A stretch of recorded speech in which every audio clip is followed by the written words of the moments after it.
Hey guys, this is Kevin speaking with Now or Never Outdoors. Come back to check out my hay bale blind, make sure it was still here. We set it up before turkey season. The wind's been pretty rough. I built this thing to last. Wanted to make sure it was still standing good after all the wind and storms we've had here lately and all the rain. It hasn't held up to my expectations, but everything else is doing pretty good other than the hay on the outside. I'll go through that with you.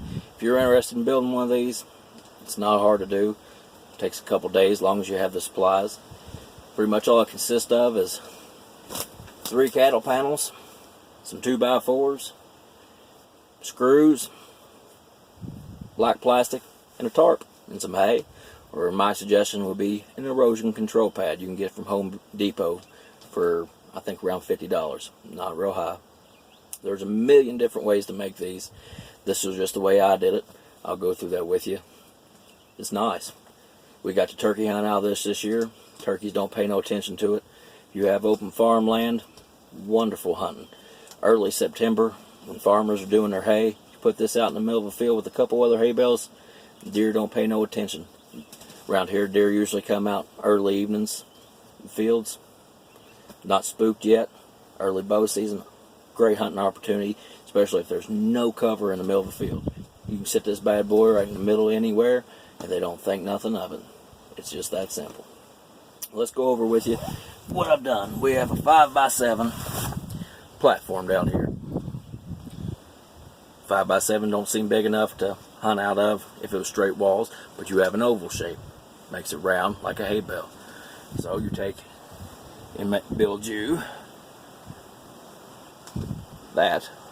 Go over top and build your frame up. Wrap your 16-foot cattle panels across the top of it. Then build you some walls. I ran out of cattle panels, so next to this thing, I stole some wire from my wife's chicken coops. Works pretty good.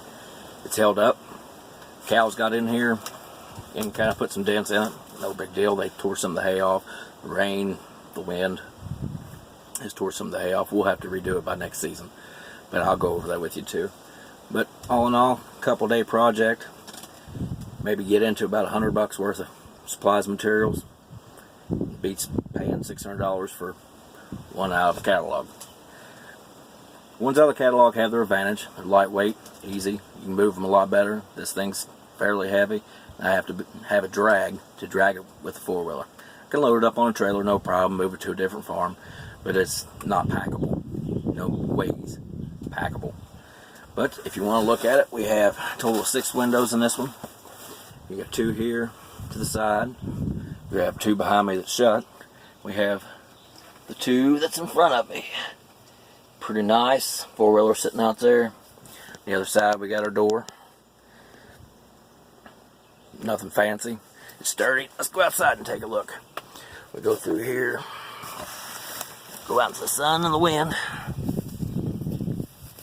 You can see glue don't hold hay real well.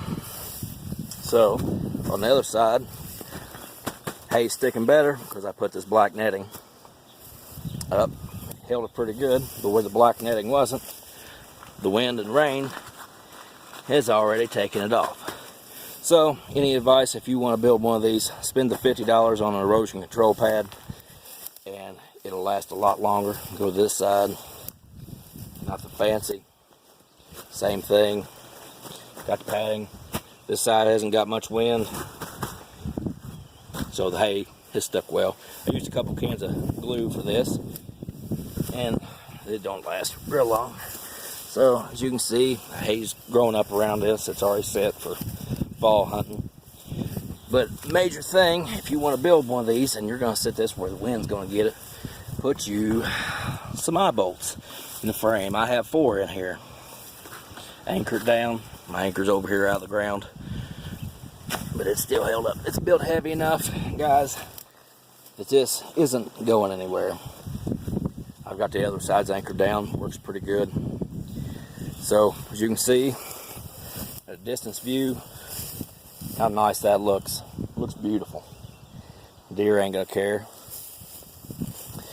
I noticed one thing out hunting out these before. The deer don't like seeing this big black holes. So most of the time I leave these up unless I absolutely have to have them all down. And walk around to this side, see if I had nothing to really staple my netting to. The hay's already come off, where the erosion control pad would come in really nice. On this side, the wind's already took this off. So if you want to glue it on, be aware wherever you don't have netting over top of, the wind, rain, cows are going to tear it off if they get to it. Simple as that. Simple door. Rainproof. See the black plastic I put over top? It's just waterbed plastic, for any of those who know what that is. And just an old tarp. The tarp had some holes in it, so that's why I lined it with this. When it gets about 60 degrees outside, it's roughly 80 in there with the windows shut. It'll about fry you. So I'm guessing when it gets about 20, 30, I'm going to be good in here. And I have the option to put a portable heater in here, stay nice and warm. I can also have my IWAM suit. I can curl up in it, don't even have to have a heater. I'll stay nice and toasty, stay out of the elements. Be nice. I'm looking forward to this deer season. I'm hopefully can bring you some video of us shooting a deer out of here. So if you want to see my view of what we have to hunt, just nothing but a big old field behind me. It's pretty nice. Down here you got most of your deer come out of here. We have a salt lick back here off to our left here. And on up the hill we have actual, I don't think you can see it in here, but there's a big deer hut. I ain't crazy about hunting out of them. They're noisy. This is on the ground. I ain't got to do no climbing. My kids love this thing. Brought them turkey hunting with me. It was awesome. You sit in the ground, they played, it was quiet. It rained a few days on us. Turkeys walked right past us. We had some hens come in. Never even knew we was there. Kids moving around, they was oblivious to us. It was pretty cool. So guys, if you all want to know how to build one of these and need any help, I'd be more than happy to help you. Just send me a message. I have pictures from start to finish. I unfortunately didn't take a video of me building this thing, but I will make sure I put in the comments below all the pictures from start to finish of this project. Thanks for watching. Join us next time.